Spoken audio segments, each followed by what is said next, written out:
हाँ? नमस्कार दोस्तों, एक बार फिर से हम लोग खास मेहमान के साथ हैं पार्थिव पटेल। और पार्थिव पटेल मेरे लिए सिर्फ क्रिकेटर नहीं है, इनके साथ जब इन्होंने डेब्यू किया और उससे पहले ही और लगातार बहुत कम क्रिकेटर हैं जो अपने प्लेइंग डेज से लेकर अब तक अलग अलग भूमिका में रहे हैं लेकिन बदले नहीं हैं।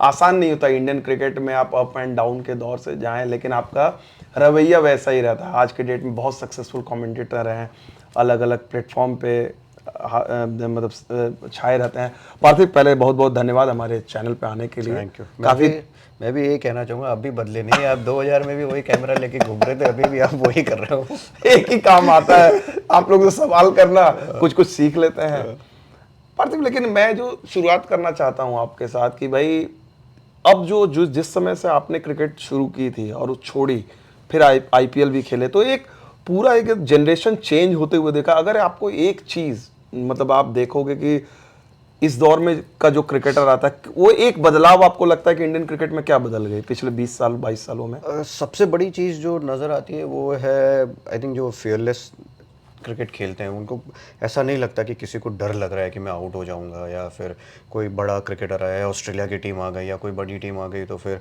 ना इंटिमिडेट हो जाते हैं। वैसा एक बहुत बड़ा चेंज नज़र आता है। और जो कॉन्फिडेंस के साथ प्लेयर खेल रहा है, आई थिंक वो अपनी एबिलिटी पे, वैसा नहीं कि पहले कॉन्फिडेंस से नहीं खेलते थे, लेकिन अभी कुछ अलग तरीके के वो आपको स्वैग नज़र आता है, अलग तरीके का वो चीज़ नज़र आती है, उसमें कोई डाउट नहीं है। और अगर प्राइम एग्जांपल है, जब पहला मैच नीतीश रेड्डी खेले, उन्होंने दूसरे बॉल पे रिवर्स स्वीप खेला है।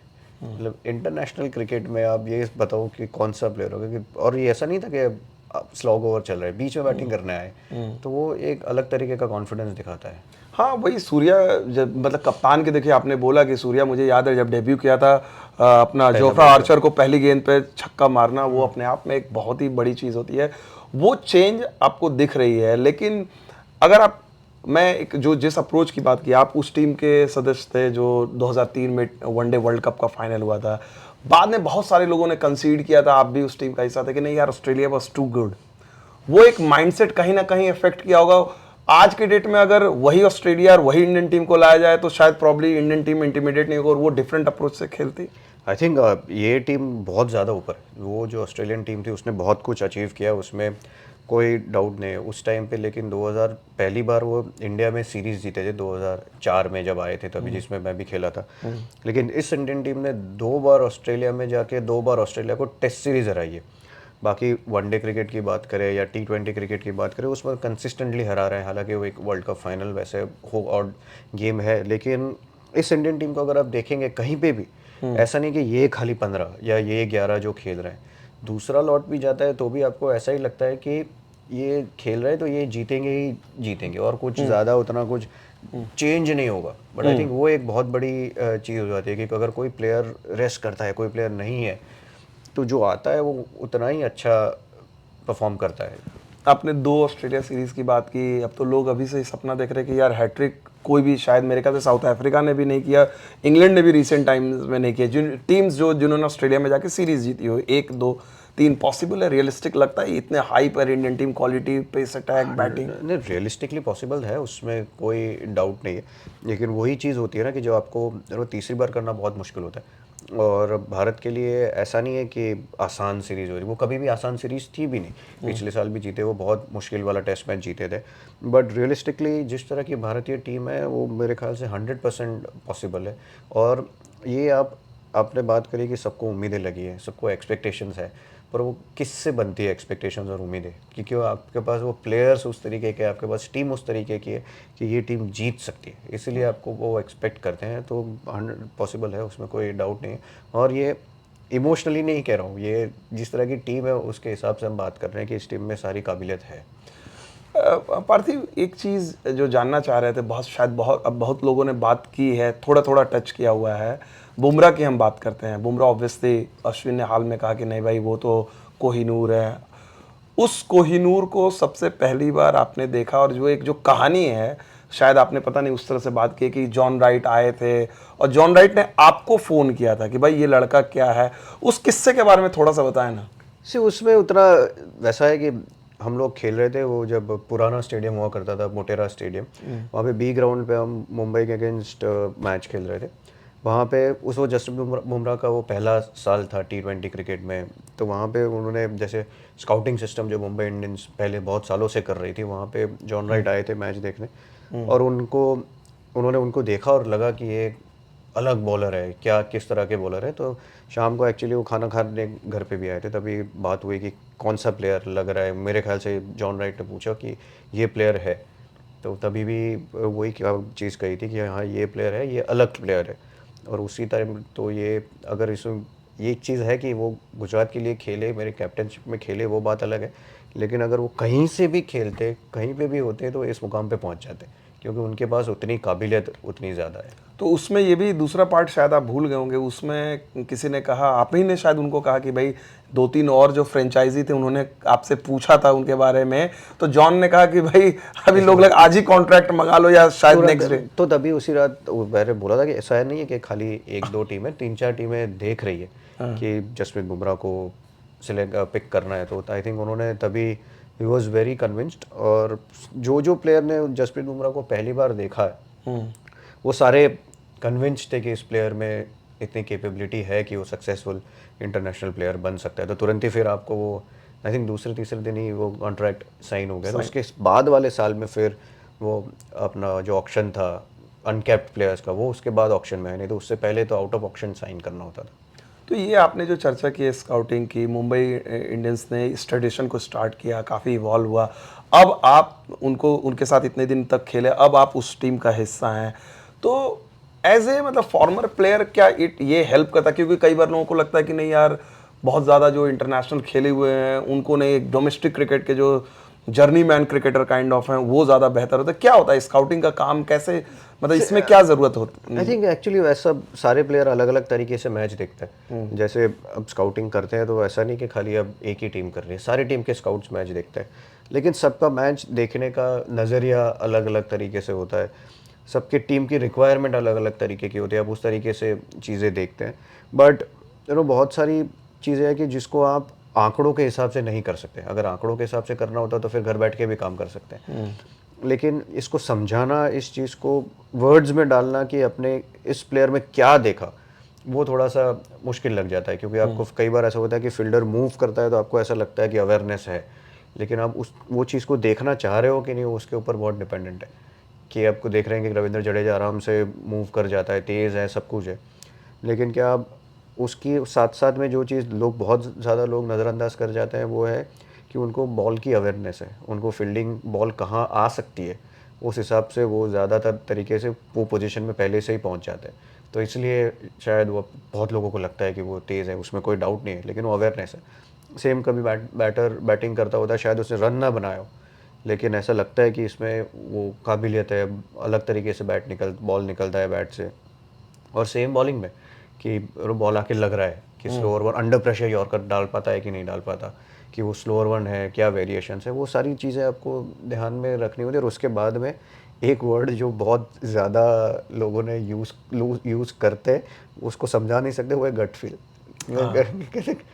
ये मेरा गट फील है। अब उसके लिए आपको अपनी खुद की एक रेपुटेशन बनानी पड़ती है कि लोग आपके ऊपर उस तरीके का विश्वास करें कि आपके पास आपकी जो गट फीलिंग है वो ज़्यादा बेहतर है, कि आपको उस तरीके का चीज़ आपको अपने लिए पैदा करनी पड़ती है। तो उस कॉन्टेक्स्ट में आपने गट फीलिंग की बात की, is that the biggest complement जो अजय जडेजा ने दी? अजय जडेजा को खुद माना जाता है स्ट्रीट स्मार्ट क्रिकेटर, कोई कहता है कि एक ऐसे खिलाड़ी जो शायद इंडिया के लिए ज़्यादा कप्तानी करते, उन्होंने पब्लिकली आपकी कंपैरिजन मतलब इतने बड़े खिलाड़ी के साथ की, वो कॉम्प्लीमेंट को कैसे देखते हैं? वो कॉम्प्लीमेंट को तो किस तरह से रिएक्ट करना मेरे लिए बहुत मुश्किल था, क्योंकि उन्होंने मुझे ऑफ एयर काफ़ी बार ये चीज़ बताई, लेकिन मैं एक्सपेक्ट नहीं कर रहा था कि ऑन एयर भी ये चीज़ बोलेंगे। लेकिन सिर्फ एक तो पहली चीज़ वही हो जाती है कि अगर आपके साथ सचिन तेंदुलकर के साथ साथ अगर आपका नाम आता है तो उसी में उससे बड़ी बात कोई किसी भी कॉन्टेक्स्ट में किसी भी कॉन्टेक्स्ट में इससे बड़ी बात तो बिल्कुल। कोई होती नहीं है। तो वो एक बहुत बड़ी चीज़ हो गई। बट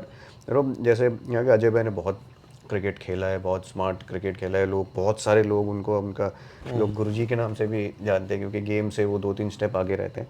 बट वही चीज़ थी कि उन्होंने देखा हुआ है, बहुत सारी हमने इंटरेक्शन करी हुई है क्रिकेट के बारे में कि गेम मैं किस तरह से देखता हूँ, कि किस तरीके का बेसिकली क्रिकेट का कीड़ा है और कुछ है नहीं, क्योंकि और दूसरी वो भी चीज़ है कि और कुछ आता भी नहीं है, तो इसलिए अब वो अलग तरीके से देखते हैं। लेकिन इसको तो जवाब कैसे देना मुझे नहीं पता, लेकिन एक है कि अच्छा लगा था सुन के कि उन कोई ऐसा खाली मतलब ऐसा है कि लोग ऐसा भी सोचते हैं। तो क्या कभी आपको पूरे थ्रू आउट द करियर में इस चीज़ का एक निगेटिव कमेंट भी सुनने को मिला कि भाई हो सकता है शायद आपने इंटरनेशनल क्रिकेट उतनी नहीं खेली कि जो एक MS धोनी या फिर कोई और विकेट कीपर ने खेली, या कई बार बोलेंगे कि भाई आपने भी अपने शायद टैलेंट के साथ फुल वो पूरी तरह से उसको फुलफिल नहीं किया, किसी ने कहा कि अरे तुम कितना खेले, तुम जो इतना बता रहे हो, इस तरह की भी कभी चीज़ें हुई हैं और आप कैसे फेस किए हो, ऐसा कभी रहा है? नहीं मतलब वो सारी चीज़ें तो होती ही रहती है। अब उसमें आप हर चीज़ में अब जिस पोजीशन में हो, अगर आप जैसे अगर कप्तान हो तो आपको एक चीज़ तो समझनी होती है कि आप सबको खुश नहीं कर सकते। अगर आप पब्लिक प्लेटफॉर्म पे हो तो आप सबको खुश नहीं कर सकते। अगर आप सबको खुश करने जाओगे तो फिर आप अपनी आइडेंटिटी छोड़ दोगे। तो वो सारी चीज़ों पे ऐसा कभी कभी देख के ऐसा दुख ज़रूर होता है, लेकिन ऐसा नहीं है कि ये सोच के मैं अपने आप को चेंज कर दूंगा। बट क्योंकि कप्तानी काफ़ी करी हुई है गुजरात की, एक्चुअली इंडिया छोड़ के सब जगह की कप्तानी करी, इंडिया ए तक सब जगह पे, तो वो एक्सपीरियंस ज़रूर है। तो आई थिंक उस एक्सपीरियंस के लिहाज से जब भी बात, मैं वही कोशिश करता हूँ कि उससे उस मेरे जो एक्सपीरियंस है वो देख के मैं कमेंट्री कर रहा हूँ या जो भी कमेंट्स कर रहा हूँ वो ही देख के करता हूँ। लेकिन ऐसा अगर आप दिमाग में लगा के चलोगे कि कोई बोलेगा कि आप कितना खेले हो, तो वो तो फिर उनका नज़रिया है, उसको आप रिएक्ट नहीं कर सकते उस पर। लेकिन एक चीज़ बताइए, आसान नहीं होता है, आप और DK दोनों धोनी जैसे जायंट के शैडो में खेले थ्रू आउट द करियर, मतलब वो आप लोग उससे लेट आए और फिर most of the time eclipse किया, उतने दिनों तक लगातार ये सोचे रहना कि यार ये तो पता कई बार तो होता होगा ना इनसिक्योरिटी कि ये बंदा तो जाएगा नहीं इसका, लेकिन फिर भी विकेट पे जो क्रिकेटर बोलते हैं कि विकेट पे खड़े रहो, खड़े रहोगे तभी रन बनेंगे, ये बिलीफ कैसे? क्योंकि उस समय तो ना IPL इतनी होती थी, ना वाइट बॉल क्रिकेट थी, फिर रहना। आई थिंक एक चीज़ तो वही थी कि एक फेज ऐसा नहीं है कि अब डिमोटिवेट नहीं होते, मैं हुआ था, उसमें कोई डाउट नहीं है। उस फेज में भी ऐसा लगा कि अभी आगे कुछ दिख नहीं रहा तो क्या करेंगे। बट वहाँ पे फिर अपने आप को री इन्वेंट करना पड़ता है, आपको कई चीज़ें अपने आप ढूंढनी पड़ती है जो अपने अंदर ही होती है। मेरे ख्याल से मैंने जो चीज़ करी थी कि कुछ भी मैंने अपना एक स्टैंडर्ड सेट करना है, अपनी एक इंटेंसिटी पे खेलना है, और अगर वहाँ पे मैं खेलता रहूँगा तो फिर इरिस्पेक्टिव है कि मैं क्लब क्रिकेट खेल रहा हूँ, स्टेट क्रिकेट खेल रहा हूँ, या जोन खेल रहा हूँ, या इंडिया ए टूर पे जा रहा हूँ, जहाँ जहाँ भी जा रहा हूँ, बट मेरा गेम का इंटेंसिटी यही रहेगा, मैं इसी तरह से खेलूँगा। तो फिर आप एक आदत बन जाती है, मसल मेमोरी बन जाती है। तो जब 8 साल के बाद कमबैक हुआ, हालांकि इंडिया के लिए कमबैक हो रहा था, पर ऐसा मुझे नहीं लग रहा कि किसी को भी ऐसा लग रहा था कि ये इतने सालों तक बाहर था। वैसे लग ही रहा था कि ब्रो एक इंटेंसिटी आपको, क्योंकि मुझे पता था कि मैं टेस्ट क्रिकेट में किस तरह से आप खेलना है, तो अपने आप को प्रिपेयर करते रहते हैं। और एक चीज़ मोटिवेशन अलग अलग तरीके के ढूंढने, मैंने जो मोटिवेशन ढूंढा था वो था खुद का परफॉर्म तो करना ही करना है, लेकिन जो स्टेट से खेला हूँ वहाँ पे कोई हम कभी नेशनल ट्रॉफीज़ नहीं जीते, तो वहाँ पे कैसे मैं कंट्रीब्यूट कर सकता हूँ अपने एक्सपीरियंस से। वहाँ पे कैसे अगर मेरे कंट्रीब्यूशन से अगर कोई 2-3 लड़के और आगे इंडिया के लिए खेल जाते हैं तो वो मेरे लिए एक अच्छी चीज़ होगी कि मैंने कहीं पे कुछ कंट्रीब्यूट किया है।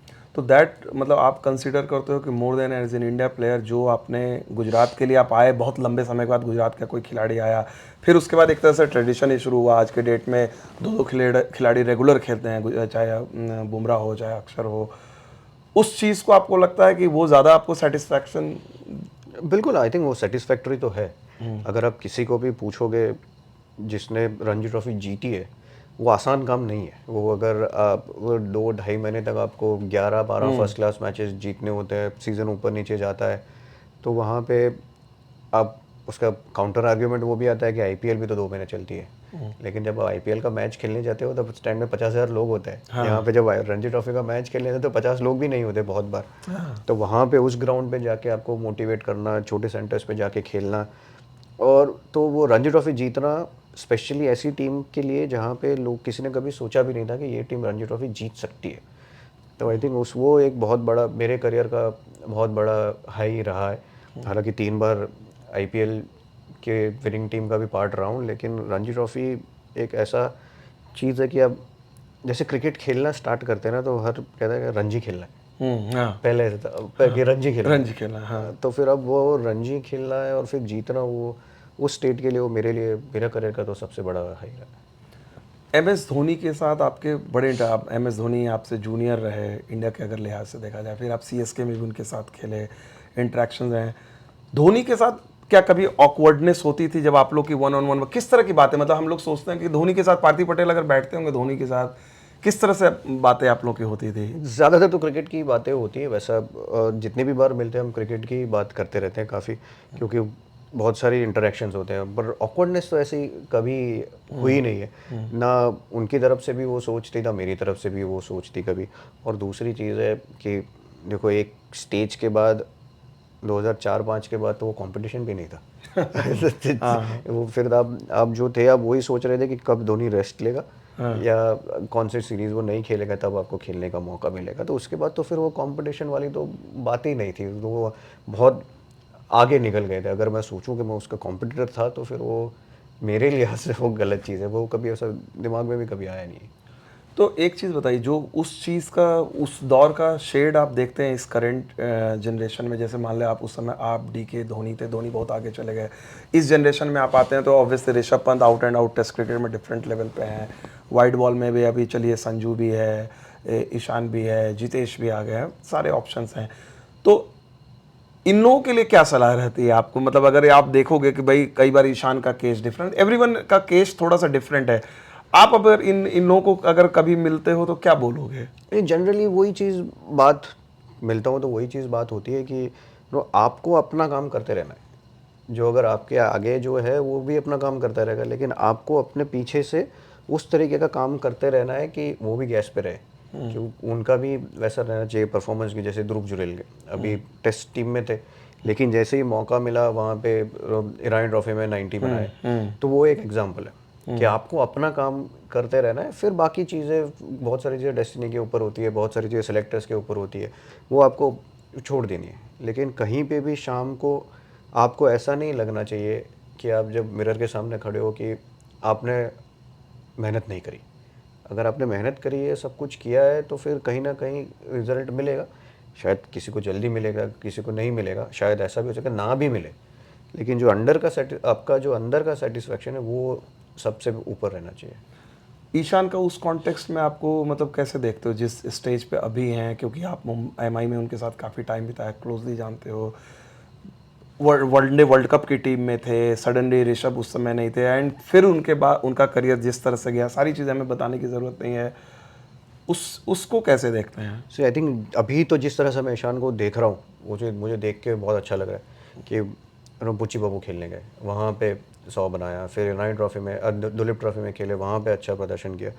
तो जैसे वही चीज़ है कि जो फेज़ अब चला गया है वो चला गया, अब उसको ज़्यादा उसके बारे में बात करने का भी कोई मतलब नहीं है। लेकिन अभी क्या वो उस फेज़ से बाउंस बैक कर रहे हैं? तो उसका जवाब है हाँ, कि वो कर रहे हैं उस चीज़ को। उनकी तरफ से जो सारी चीज़ें हो सकती है वो सारी चीज़ें कर रहे हैं। बाकी इतना बड़ा कॉन्ट्रैक्ट होने के बाद जो सारी चीज़ें आपने बात कही, उसके बाद भी आप बुची बाबू खेलने गए हैं, आप दुलीप ट्रॉफी में परफॉर्म कर रहे हैं, तो अब वो हंगर है, तो वो अपनी तरफ से मेरे ख्याल से सारी कोशिश जो करनी चाहिए वो कर रहे हैं।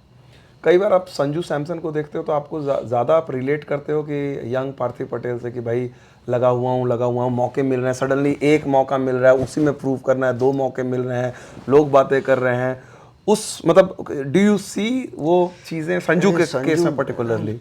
संजू आई थिंक मेरे ख्याल से तो बहुत ज़्यादा टैलेंटेड बैट्समैन है मेरे से तो, but wicket keeper batsman, wicket keeper batsman, मतलब जिस तरह की बैटिंग करते हैं। लेकिन अगेन वही चीज़ आती है कि अगर आप जब मौका मिलता है उस मौके को आपको पकड़ना पड़ता है, क्योंकि वैसे देखा जाए तो 38 फर्स्ट क्लास टीमें खेलती है इंडिया में, और उसमें इतने ऐसा नहीं कि 38 के 38 विकेट कीपर आपके कंटेंशन में होंगे, लेकिन एटलीस्ट एक साथ 7-8 विकेट कीपर तो ऐसे होंगे कि आप कि अगर आप नहीं परफॉर्म किया तो वो दूसरा रेडी होगा। तो उस टाइम पे, और आप इंडिया की बात कर रहे हो, तो फिर आपको उस वो मौके का पूरा फ़ायदा तो उठाना ही पड़ेगा। मैंने अगर एग्जाम्पल दिया जाए कि इंडिया के लिए खेलना कितना मुश्किल है, तो 1932 से स्टार्ट हुआ है भारत ने टेस्ट क्रिकेट खेलना। अभी आखिरी प्लेयर कौन है? देवदत्त पड्डीकल आखिरी प्लेयर है, 314। तो कितने 92 साल हो गए ऑलमोस्ट, नियरली 100 तो एक साल में 3 प्लेयर खेलते हैं इंडिया के लिए। इंडिया के लिए, और एक साल में 100 IAS ऑफिसर बनते हैं, एक साल में कितने 2000 IIM की चीजें, बिल्कुल, तो वो बिल्कुल, सारे मतलब आई डोंट नो इतने सारे नंबर्स। नहीं, हाँ बिल्कुल, टॉप पे इंजीनियरिंग IITs को काउंट कर लें या CS को काउंट कर लो, नंबर से मतलब वैकेंसी फार इतनी फार, है, हाँ, वैकेंसीज इतनी है, यहाँ पे इतनी वैकेंसी नहीं है, नहीं है। तो इंडिया के लिए खेलना उतना आसान नहीं होता। तो फिर जब आपको वो मौका मिले, तो अगर आप मतलब, अब कई बार होती चीज़ है कि आप मौके के लिए तैयार हो, कई बार वो मौके पे चौका लग जाता है, कई बार ना लगे तो फिर से लाइन में लगना पड़ता है। बट वही चीज़ संजू के साथ हो रही है कि कभी मौका मिलता है तो कभी परफॉर्म होता है, कभी नहीं होता। अगर उसका मतलब उसका टैलेंट या उसकी मेहनत ख़राब नहीं होनी चाहिए, वो मुझे नहीं लग रहा कि वैसी हो रही है। एक चीज़ जो आपने बोला कि मौका आपको मिलना चाहिए, बहुत सारे लोग पूछते हैं ये सवाल, हमारे यहाँ भी आते हैं बहुत सारे लोग, बहुत इसका जवाब नहीं है, परहैप्स आप शायद बेहतर जवाब दोगे। नेट बॉलर, हर किसी को इंडिया में कि भाई अरे कुछ नहीं, IPL में नेट बॉलर बनना है। नेट बॉलर कैसे बनते हैं, क्या उनका सिलेक्शन का क्या क्राइटेरिया होता है?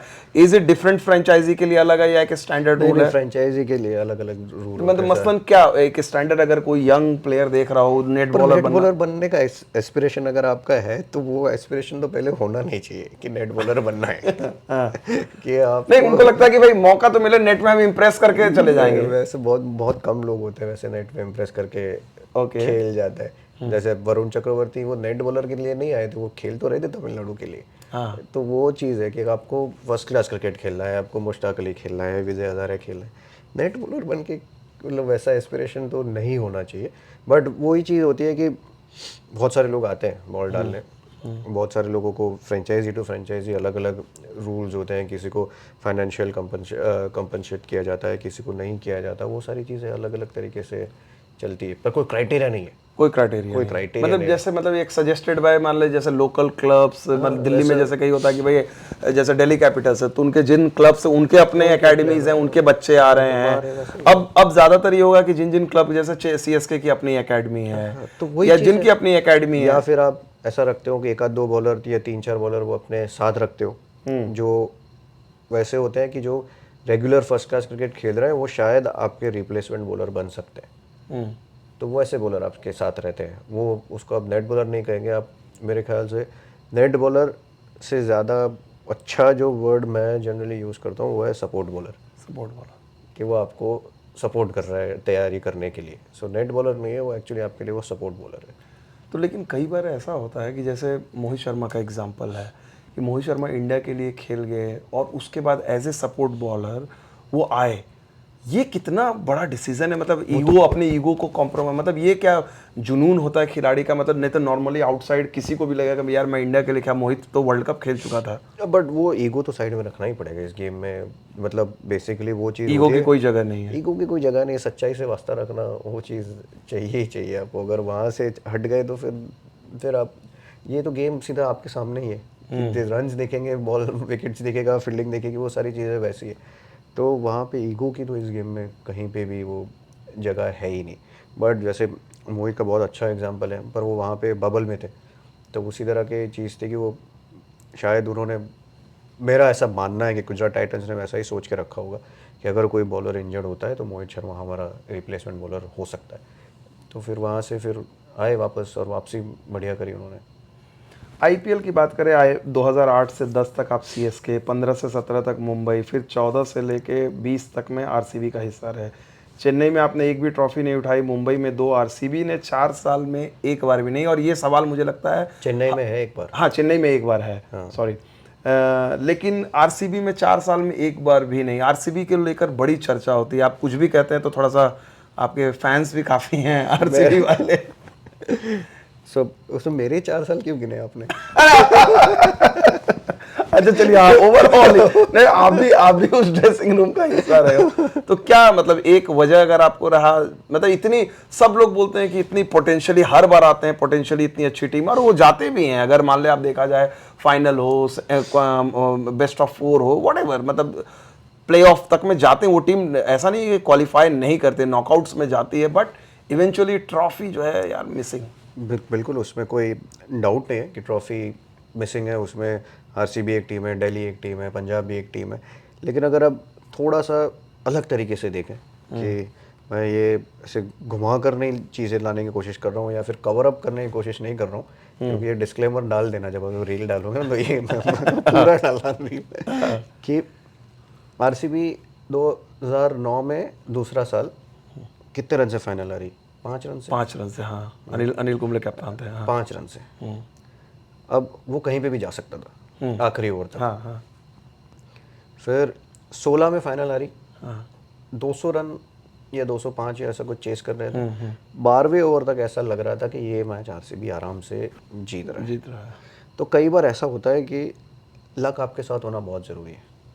मुंबई इंडियंस 5 बार ट्रॉफी जीती है, 2 बार से एक रन से एक रन जीते, से हाँ जीती। बिल्कुल, हाँ। सो आप काम सारा करते हो, बट समटाइम्स सारी चीज़ें आपके फेवर में जाना बहुत ज़रूरी है। तो मेरे ख्याल से एक वो एक फैक्टर है कि उनके लक ने उनका उतना साथ नहीं दिया, लेकिन वो थ्रू आउट अगर आप देखेंगे तो ये टीम कंसिस्टेंट क्रिकेट खेलती आई है कि पहला साल छोड़ के या बीच में ऐसे 2-3 साल छोड़ के लगातार क्वालिफाई करी है। पिछले 4 साल में से 3 साल क्वालिफाई करी है, उससे पहले फाइनल भी खेली है। तो वो सारे काम उन्होंने किए हैं।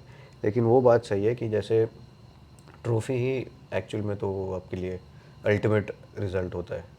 एबी डिविलियर्स का फ़ोन आया अभी? आपने हाल में कोई इंटरव्यू दिया था, कुछ कहा, तो कुछ फ़ोन वोन नहीं आया आपके पास? नहीं, फ़ोन नहीं, वो भी सब एक्चुअली वो समझते हैं कि उनको पता है कि मैंने वो मस्ती में बात बोली है, ऐसा कुछ वही चीज़ नहीं है। पर वही वही बात है कि अच्छा, सवाल वो था कि क्या एबी डिविलियर्स में कोई कमी है, कैसे आउट कर सकता था? जवाब ये था कि नहीं, उनमें कोई कमी नहीं है। अगर उन एबी डिविलियर्स एक अगर कोई कंप्लीट T20 बैटर या कोई भी फॉर्मेट छोड़ दे, मैं T20 बोल दूंगा तो ऐसा लगेगा कि लोग बोलेंगे टेस्ट मैच में रन नहीं करता, कि ऐसा ऐसा थोड़ी है। बट हर फॉर्मेट में हर जगह पे वो उस तरीके के बैटर है। बट बाकी जो चीज़ थी वो कौन से प्लेटफॉर्म पे किस तरह से बोली गई है वो समझाना बहुत मुश्किल है।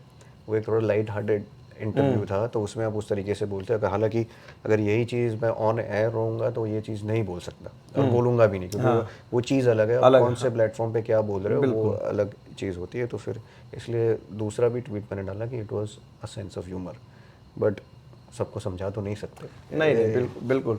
लेकिन एक खिलाड़ी जिसके साथ आपने मतलब इंडियन ड्रेसिंग रूम में उनकी कप्तानी में आप खेले, विराट कोहली, आप आरसीबी में भी उनके साथ खेले, अब विराट ने कप्तानी छोड़ दी है, डिफरेंट विराट दिख रहे हैं।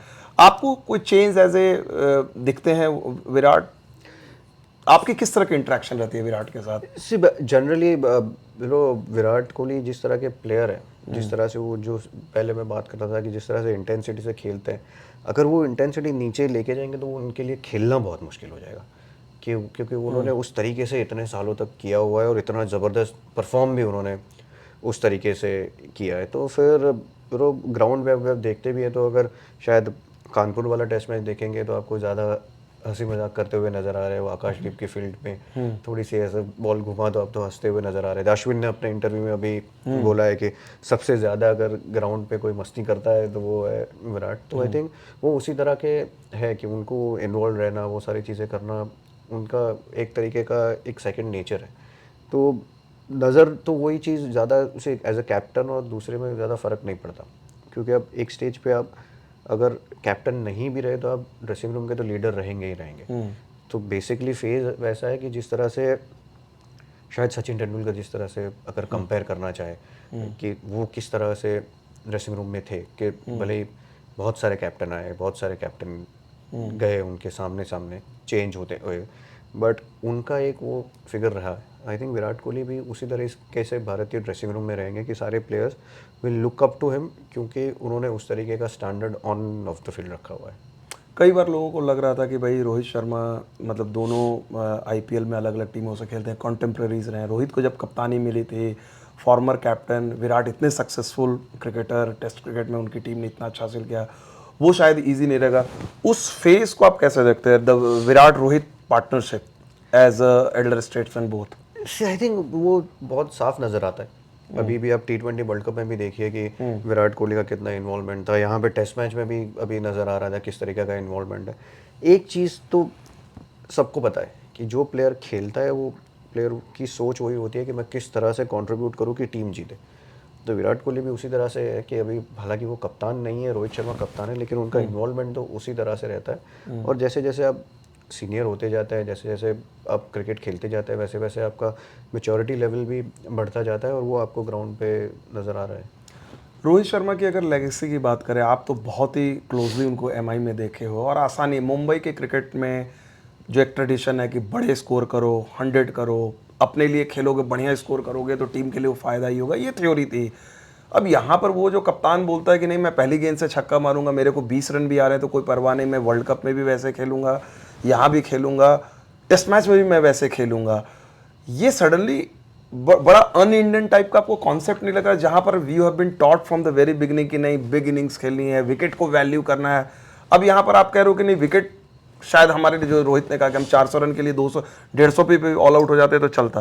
आई थिंक वो एक सोच की बात है कि एक्चुअल में अब सी इस ज़माने में किस तरीके के क्रिकेट की ज़रूरत है, आपको उस तरीके का क्रिकेट खेलना पड़ेगा, और वो भारत 2021 तक नहीं खेल रहा था। अगर T20 फॉर्मेट की बात करें तो वो सबसे बड़ा वही चीज़ आई उभर के कि जब वो सेमीफाइनल हारे ऑस्ट्रेलिया से, अब ऑस्ट्रेलिया में इंग्लैंड के अगेंस्ट, एक ही चीज़ आई कि हमें जो चीज़ जिस तरह का क्रिकेट खेलना चाहिए, जो पेस से भी क्रिकेट जा रहा है, उस पेस से हम नहीं खेल रहे। सो उसके लिए आपको वो चेंज लाना पड़ेगा, और वो चेंज रोहित शर्मा ने, राहुल द्रविड़ ने, वो जो कोचिंग स्टाफ ने, उस चीज़ को उनको क्रेडिट देना बहुत ज़रूरी है, सिलेक्टर्स को भी उस समय पे, क्योंकि आप जो ब्रांड का क्रिकेट खेलना चाह रहे हो वो डेंजरस इन टर्म्स ऑफ खतरा, रिस्की है बहुत ज़्यादा, डेंजरस नहीं बहुत रिस्की है बहुत ज़्यादा, कि उसमें प्लेयर्स आउट हो सकते हैं, बट उनको बैक करते रहना, उनको जगह का अश्योरेंस देना, सिक्योरिटी देना, तब जाके ही आप उस तरीके का क्रिकेट खेल सकते हो, और वो काम रोहित शर्मा ने किया है। सो जैसे हम कह रहे थे कि वही चीज़ होती है कि जैसे जैसे ज़माना बदलता जा रहा है, वैसे वैसे आपको ज़माने के साथ अपने आप को ढलना होता है। अब आप यहाँ पे बैठ के फ़ोन पे शूट कर रहे हो, तो अब थोड़ी नोकिया का फ़ोन लेके आते तो थोड़ी शूट कर पाते हैं हम, तो ऐसा हुआ 2000 में जो इतना बड़ा कैमरा लेके घूमते थे, तो वो सारी चीज़ें होती रहती है ना, जस्ट एग्जाम्पल है उस चीज़ का, कि आप उस चीज़ में जहाँ क्रिकेट जा रहा है वहाँ उस हिसाब से उस पेस से आपको खेलना ज़रूरी है। एंड रोहित शर्मा उसी तरह के प्लेयर भी रहे, जैसे आपने बात करी कि मुंबई इंडियंस में कप्तानी करते थे तो उनका प्रिपरेशन लेवल उतना रहता था एज अ कैप्टन, कि बॉलर्स के वीडियोस देखना कि किस तरह की फील्ड लगाई जा सकती है, वो सारी चीज़ें, वो है एक मैथोडिकल कैप्टन जिस तरह के होते हैं उसी तरह के रहे हैं, और यहाँ पे भी आपको वो प्लान नज़र आता है। तो वो चीज़ तभी होती है जब आप समय बिताते हो ज़्यादा ऑफ द फील्ड, ये सारी प्रिपरेशन में, वो रोहित शर्मा करता है। एक चीज़ आपने जो कही रोहित की कप्तानी के बारे में, मुंबई इंडियंस में जिस तरह कामयाबी भी उन्होंने हासिल की और उनको रेस्पेक्ट थी, लेकिन इंडिया के लिए जो रोहित अभी कप्तानी कर रहे हैं तीनों फॉर्मेट में, वो रोहित और आईपीएल के लिए जो वेरी सक्सेसफुल रोहित शर्मा था, उन दोनों में भी आप डिफरेंस देखते हो? सेम नहीं, सेम ही, उतना ज़्यादा डिफरेंस नहीं, वहाँ पर भी आप ज़्यादा, यहाँ पर ज़्यादा उनका जो अप्रोच मोर फ्रेंडली, जो खिलाड़ी सारे के साथ हंसी मजाक, ये शायद आईपीएल में इंटेंसिटी ज़्यादा रहती है, प्रेशर ज़्यादा रहता है। नहीं, उसमें भी वो 2-3 चीज़ें आप देख लोगे। अब पिछले 2-3 साल तो वैसे ही चले गए, पिछले साल तो कप्तान थे नहीं, लेकिन उससे पहले के 2-3 साल तो बबल में चले गए, तो आप लोगों को पता भी नहीं है कि रोहित शर्मा किस तरह से टाइम स्पेंड करते थे, कितना टाइम टीम रूम में स्पेंड कर रहे हैं, और वही चीज़ वो ग्राउंड पे भी वहाँ पे भी थे कि वो जगह देते ही थे, वैसा नहीं थे कि किसी को प्लेयर को जगह नहीं देते थे या बात नहीं करते थे किसी के साथ, वो सारी चीज़ें करते ही थे। बट यहाँ पर भी आपको वो सारी चीज़ें बहुत ज़्यादा उभर के आई है, वो विजिबल हो गई है, क्योंकि कैप्टन है। उससे पहले भी जब वो खेल रहे थे तो अभी भी इसी तरह से ही खेलते थे, कि ध्यान है टेस्ट मैच में हम साउथ अफ्रीका में खेल रहे थे, वो कैप्टन नहीं थे, तो वो कह रहे कि अगर पूरा दिन फील्डिंग करनी है तो अगर एंजॉय नहीं करेंगे, हंसेंगे नहीं, तो फिर पूरा दिन फील्डिंग कैसे कर पाएंगे? नहीं तो फिर अब 90 ओवर फील्डिंग करनी होती है, तो आपको एटलीस्ट अब अटेंटिव ज़रूर रहते हैं, लेकिन फिर उसको एंजॉय भी तो करना पड़ेगा। तो वो सारी चीज़ें पहले से ही थी, अब वो चीज़ें सारी हाईलाइट होकर आ रही है ज़्यादा। चलिए, काफ़ी सीरियस बातें हो गई हैं, अब थोड़ा सा वही T20 स्टाइल में रैपिड फायर करते हैं, फिर हम लोग क्लोज करेंगे। आपसे जानना चाहेंगे कि कौन सा खिलाड़ी, हम शॉट का नाम बताएंगे, आपको एक नाम बताना है, बहुत ज़्यादा सोचिएगा नहीं, कौन सा खिलाड़ी इस शॉट को बखूबी खेलता है? Cover drive Virat Kohli, pull shot Rohit Sharma, straight drive Sachin Tendulkar, scoop shot Surya. अभी भारतीय टेस्ट टीम के लिए फिलहाल आपके 3 टॉप विकेट कीपर कौन होंगे फिलहाल टेस्ट टीम के लिए? फिलहाल 3 विकेट कीपर, आई थिंक 2 तो साफ है, ऋषभ पंत एंड ध्रुव जुरेल, उसमें तो कोई वो है नहीं। अब तीसरा मुझे लग रहा है कि ईशान किशन उस लाइन में आ गए हैं। इन 4 भारतीय विकेटकीपर को आप ऑर्डर आप सजाइएगा, पार्थिव पटेल, MS धोनी, दिनेश कार्तिक, रिद्धिमान शाह। खाली अगर विकेट कीपिंग एबिलिटी पे किसी को डालना है, खाली विकेट कीपर रिद्धिमान शाह, महेंद्र सिंह धोनी, दिनेश कार्तिक, पार्थिव पटेल। वाह। और इन चारों में से जो अभी करंट मैंने, ईशान किशन, ऋषभ पंत, ध्रुव जुरेल और KL राहुल। क्यों फंसा रहे हो? क्योंकि चारों पिक्चर इतना अच्छा कर रहे हैं, चारों ने इतना अच्छा प्रदर्शन कर रहे हैं। KL राहुल ने वनडे क्रिकेट में बहुत अच्छा किया है, ऋषभ टेस्ट में अच्छा कर रहा है, ध्रुव ने कमबैक इतना अच्छा किया है, ईशान अभी वापस आने की कोशिश कर रहे हैं, सब अपना काम कर रहे हैं। I agree. मौजूदा दौर का बेस्ट विकेट कीपर कौन है? किसी कोई भी हो सकता है, इंडियन क्रॉस। ये उतना ज़्यादा ये सोचने वाला एक्चुअली है, क्योंकि मतलब आपको सोचना पड़ जाए तो बड़ी बात है। आप इतना रेगुलर देखते हो, क्योंकि विकेट कीपर भी होता तो यानी हमने ढंग से रिसर्च किया, आपको पहली बार इतने पूरे कॉन्वर्सेशन में आपस से। आई थिंक ऋषभ पंत ने बहुत इम्प्रूव किया है जहाँ से मैंने उसको देखा है कीपिंग करते हुए। फिर वैसे मैं ज़्यादातर ये देखता हूँ कि यहाँ इंडिया आके किसने अच्छी विकेट कीपिंग करी है, तो एलेक्स कैरी ने भी जब आए थे तभी अच्छी विकेट कीपिंग करी थी, but I think Rishabh Pant is अभी तो टेस्ट क्रिकेट में बेस्ट कीपर होंगे। बाकी आपने रिसर्च किया तो और कौन से नाम है? नहीं, ये तो ठीक है। एक और चलते चलते ये है कि भाई ऑस्ट्रेलिया जा रही है, अभी तो इंडिया का कोई वाइस कैप्टन नहीं है टेस्ट सीरीज में, और वाइस कैप्टन के बड़े कैंडिडेट हैं टेस्ट टीम में। आपके हिसाब से कौन होगा वाइस कैप्टन? कौन होगा वाइस? होना चाहिए, चलिए होगा नहीं, होना चाहिए। तो पहले तो एक बात है कि सिलेक्टर बनने के लिए ना वो आपको 5 साल पहले रिटायर होना पड़ता है। हाँ। ठीक है, मैं 5 साल पहले रिटायर हुआ नहीं। हाँ। और ये अच्छी चीज़ है कि बहुत सारे कैंडिडेट हैं, सो दैट मीन्स कि Indian cricket is in good hands, जिसमें अब बुमराह भी हो सकते हैं, फिर KL राहुल भी हो सकते हैं, रविचंद्रन अश्विन भी हो सकते हैं, ऋषभ पंत भी हो सकते हैं, तो गिल, शुभमन गिल तो वाइट बॉल में ऑलरेडी अभी तो है कप्तान, अब वाइस कैप्टन थे ही पूरी फुल। तो ये अजीत अगरकर के लिए हेडेक है, ये 5 कैंडिडेट हमने बोले हैं। हाँ, तो फिर वो उनका हेडेक है, उनको लेने दीजिए, हमें क्या है। हम तो वो सोचेंगे कि हम जाए देखें कि इंडिया किस तरह से टेस्ट सीरीज जीतती है उधर। एक सवाल जो अजीत अगरकर के बारे में शायद वो बात नहीं होती है उतनी, एज ए सिलेक्टर जिस तरह के उन्होंने कॉल्स लिए इतने कम टाइम में, आप उनको एज ए टीममेट जानते हैं, उनके साथ वर्ल्ड कप आप खेले हुए हो। Ajit Agarkar as a chief selector recent time में आपको लगता है कि एक जो कई बार लग रहा था हाल के सालों में कि यार चीफ सेलेक्टर का स्टेचर जो है ना वैसा होना चाहिए कि लगे जैसे दिलीप वेंगसरकर के बाद शायद कोई वैसा इम्पैक्टफुल अथॉरिटेटिव बार शायद संदीप पाटिल। हाँ, मतलब वही आप गिनते उंगली पे आप गिनते हो, तो वो अजीत में लेकर आए हैं। क्या आपको सबसे इंप्रेसिव क्या लगी एज ए चीफ सेलेक्टर उनकी? आई थिंक वो तो चीज़ है, एक बहुत इजीली हम ना इस चीज़ को इग्नोर कर देते हैं कि सिलेक्टर का काम बहुत आसान है जनरली ये चीज़ में, क्योंकि और अगर अजीत की भी बात करें तो वो उसी तरह के प्लेयर भी रहे। इंडिया के लिए वनडे क्रिकेट में 3rd हाईएस्ट विकेट टेकर होंगे। हाँ बिल्कुल, सेकंड हाईएस्ट। एक समय तो वो क्विकेस्ट चल रहे थे, 50, 100, 150 वैसे चल तो रहे उसी थे। तरह के कैरेक्टर है कि वो पीछे से अपना काम करते हैं और बहुत अच्छे तरीके से काम करते हैं। आप सोचिए, आप इंडियन टीम की बात कर रहे हैं, अभी हाल ही में उन्होंने दुलीप ट्रॉफी की टीम पिक करनी थी 500 सिलेक्टर को मिलके, कितने 60 प्लेयर ढूंढने होते हैं। हाँ। तो उसमें एक आध 2 प्लेयर रह ही गए होंगे वैसा, तो वो भी इतना ही थैंकलेस जॉब है, बट अपना काम बखूबी कर रहे हैं, उसमें कोई डाउट नहीं। अगर आप देखेंगे सारे प्लेयर्स को कहीं पे भी आप, अभी पहले ऐसा आता था कि अब मुझे कम्युनिकेट नहीं किया गया है, कि मुझे बताया नहीं गया है कि मैं कहाँ पे हूँ मेरे करियर में। आप कभी भी उनसे बात कर सकते हैं, आपको असर्टिव आंसर मिलेगा। आई थिंक वो उनकी सबसे बड़ी क्वालिटी वो है कि वो चीज़ है उनमें कि वो इसी तरह से, शायद आप अग्री डिसअग्री वो आपके ऊपर है, लेकिन वो क्या सोच रहे हैं वो बहुत अच्छी तरीके से कम्युनिकेट कर रहे हैं। आखिरी सवाल पार्थिव, चलते चलते आपने काफ़ी वक्त दिया हार्दिक पांड्या को लेकर। हार्दिक पांड्या को भी आप बहुत दिनों से जानते हैं, गुजरात के टाइम से MI में भी देखा, very successful comeback, world cup, और फिर ये सारी चीज़ें हुई and then he has restarted.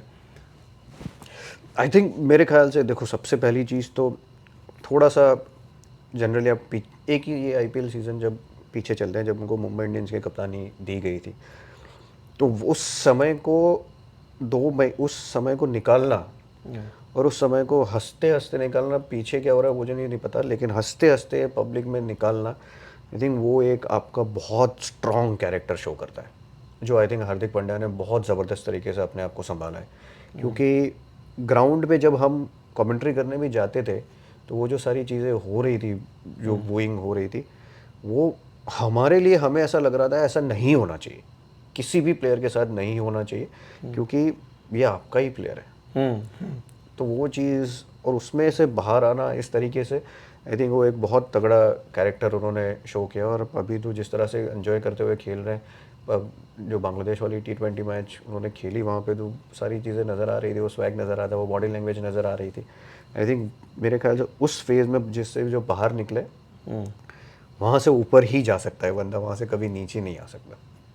चलिए, बहुत बहुत शुक्रिया पार्थिव पटेल, बहुत कीमती वक्त देने के लिए। उम्मीद करते हैं फिर जल्द आपसे फिर मुलाकात होती है। Thank you so much.